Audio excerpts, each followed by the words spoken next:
नमस्कार विद्यार्थी मित्रांनो. RRB रेल्वे रिक्रुटमेंट बोर्डमध्ये ज्युनियर इंजिनियरसाठी वॅकन्सी रिलीज झालेली आहे. CN number 4 2026.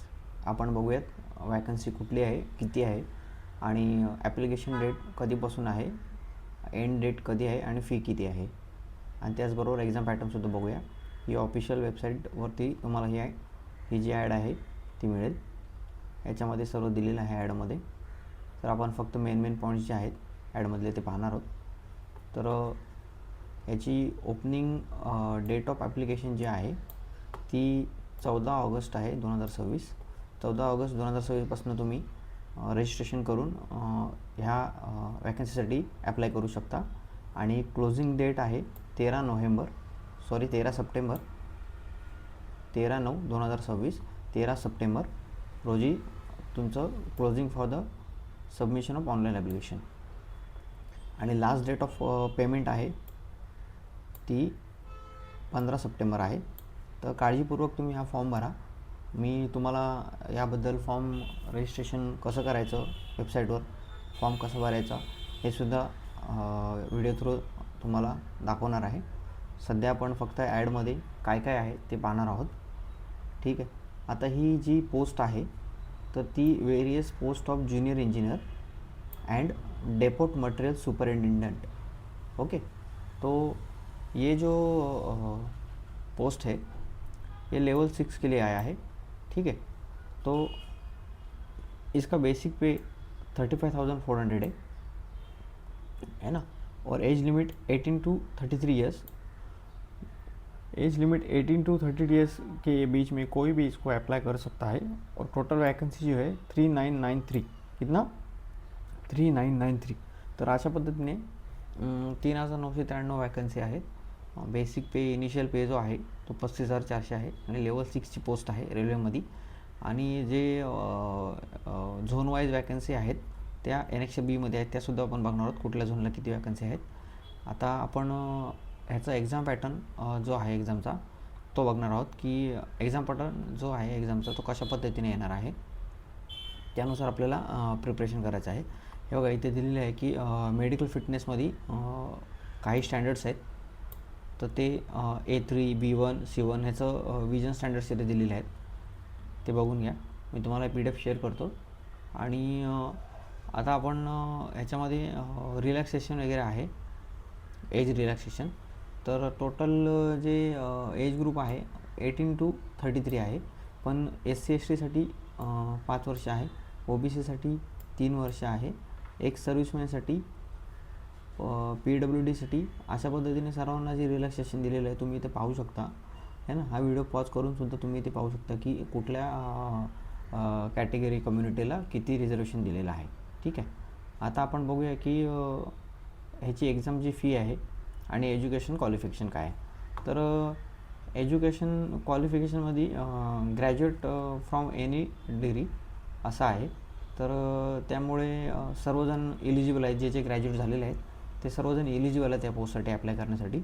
आणि जी फी आहे, एक्झामिनेशन फी आहे ती 500 रुपये आहे सर्वांसाठी. आणि त्याच्यामध्ये जी रिझर्व कॅटेगरी आहेत त्यांच्यासाठी 250 आहे. तर रिझर्व कॅटेगरीमध्ये कोण कोण आहे तर SC ST, ex serviceman, PWD, female, transgender, minority of economically backward class. अशा पद्धतीने 250 रुपये फी आहे. आणि बाकीचे सर्व ह्या कॅटेगरी सोडून, रिझर्व कॅटेगरी सोडून बाकीच्यांना 500 रुपये फी आहे. हे इम्पॉर्टंट आहे.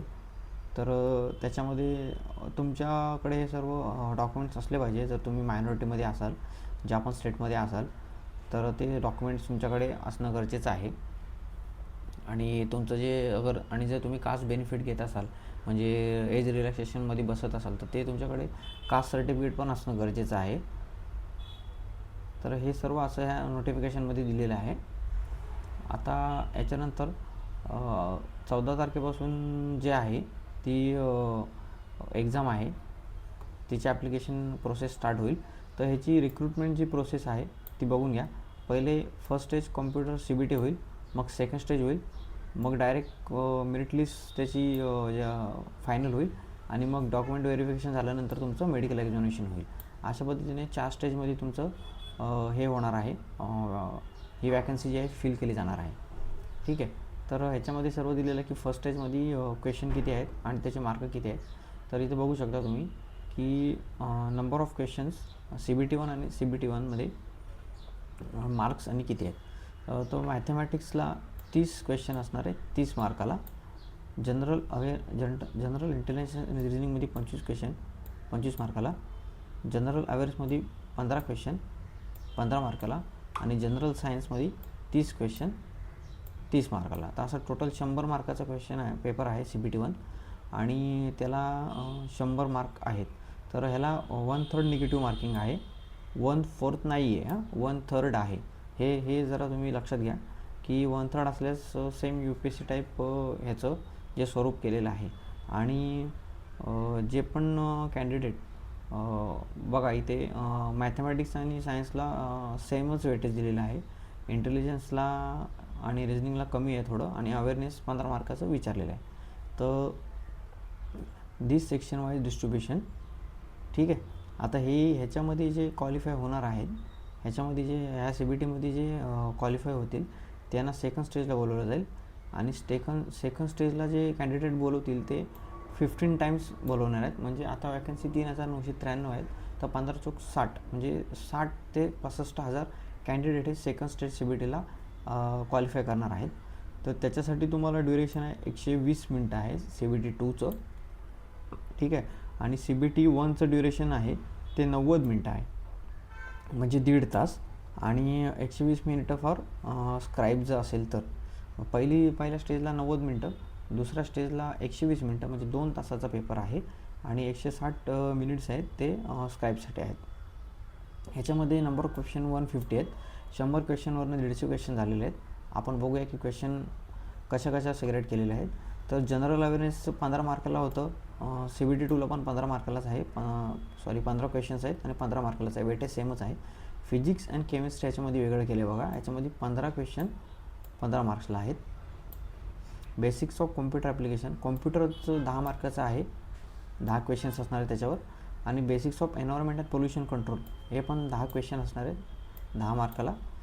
टेक्निकल ॲबिलिटीज म्हणजे तुमचं टेक्निकल जो सब्जेक्ट असेल त्याच्यामध्ये 100 मार्काला 100 क्वेश्चन आहेत. तर याच्यामध्ये कोण इलिजिबल आहे, तर इलिजिबल असणारे जे कोण कॅन्डिडेट आहेत त्यांचं एज्युकेशनल क्वालिफिकेशन आपण बघूया पुन्हा एकदा, की कारण की ते 100 मार्काला टेक्निकल नॉलेज आहे. आणि इथे पण 1/3 जे आहे निगेटिव्ह मार्किंग आहे. ठीक आहे. आता याच्यानंतर डिसिप्लिन ऑफ मॅपिंग टेबल, म्हणजे आता मेकॅनिकल आणि इंजिनिअरिंग अलाइड इंजिनिअरिंग ज्यांनी केलेली आहे ते जे त्यांनी अप्लाय केलं तर त्यांचा हा syllabus mechanical engineering, production engineering, automobile, manufacturing अशा पद्धतीने सर्व हे डिसिप्लिन इलिजिबल आहेत ह्या एक्झाम ग्रुपसाठी. नंतर इलेक्ट्रिकल अँड अलाइड इंजिनिअरिंगसाठी जे कोण अप्लाय करेल त्यांच्यासाठी electrical engineering combination of any sub stream of basic stream of electrical engineering अशा पद्धतीने हे पाहिजे तुम्हाला. 3 इयर्स डिप्लोमा इन इंजिनिअरिंग और बॅचलर्स डिग्री, म्हणजे डिप्लोमा पण चालेल आणि डिग्री पण चालेल. आता इलेक्ट्रॉनिक्स अँड अलाइड इंजिनिअरिंगमध्ये कुठल्या स्ट्रीम्स आहेत ते सुद्धा इथे दिलेलं आहे, हे बघू शकता तुम्ही. आणि सिव्हिल अँड अलाइड इंजिनिअर्समध्ये कोणत्या स्ट्रीम्स दिलेल्या आहेत हे सुद्धा बघू शकता. आणि याच्यामध्ये डिप्लोमावाले आणि डिग्रीवाले दोन्ही अप्लाय करू शकतात. फक्त मेकॅनिकलवाले, इलेक्ट्रिकलवाले, इलेक्ट्रॉनिक्सवाले आणि सिव्हिलवाले आणि अलाइड इंजिनिअरवाले हे टोटल इलिजिबल आहे ते पोस्टसाठी. तर अशा पद्धतीने CBT होणार आहे आणि नॉर्मलायझेशन होणार आहे मार्क्सचं, कारण की CBT एकाच वेळी कंडक्ट केली जाणार नाही. तर त्यासाठी वेगवेगळ्या शिफ्टमध्ये आणि वेगवेगळ्या दिवशी एक्झाम होणार आहे. तर त्या टोटल शिफ्टचं क्वेश्चन पेपरच्या बेसिसवर, डिफिकल्टीच्या बेसिसवर नॉर्मलायझेशनमध्ये तुमचे मार्क्स इन्क्रीज किंवा डिक्रीज होऊ शकतात. तर हे तिथं दिलेलं आहे. आणि तुमचं हे कॅल्क्युलेशन करायचं आहे, कॅल्क्युलेशन आणि मेरिट इंडेक्स हे सध्या तुम्हाला काही आवश्यकता नाही पाहायचं. फक्त तुम्हाला एवढं माहीत पाहिजे की नॉर्मलायझेशन होणार आहे. आणि मग तुमचं सेकंड स्टेज झाल्यावर तुम्ही जर ती क्वालिफाय केली तर तुम्हाला DVला बोलवलं जाईल.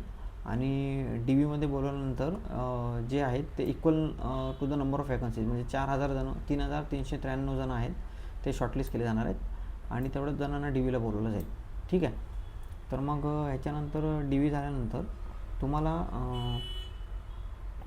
मेडिकल एक्झामिनेशन बोलवलं जाईल. त्याच्या नंतर मग तुमचं जी जॉईनिंग लेटर वगैरे सगळी प्रोसेस पूर्ण होईल. आता हाऊ टू ॲप्लाय, आता कसं ॲप्लाय करायचं हे आपण पुढच्या व्हिडिओमध्ये बघणार आहोत. तो वेबसाईटवर जाऊन की कसं अकाउंट क्रिएट करायचं, कसं सिलेक्ट करायचं, कसं तुमचं आधार ऑथेंटिकेशन करायचं, त्याच्यानंतर कसं ॲप्लाय करायचं, कसे फॉर्मची इन्फॉर्मेशन सगळी भरायची, अशा पद्धतीने इथं त्यांनी सगळं प्रोसिजर दिलेली आहे हाऊ टू ॲप्लायमध्ये. तरी पण आपण त्याचं व्हिडिओ डेमॉन्स्ट्रेशन बघणार आहे. मी तुम्हाला नेक्स्ट व्हिडिओमध्ये कसं ॲप्लाय करायचं ते दाखवणार आहे. सध्या आपण इथे थांबूया. थँक्यू, धन्यवाद.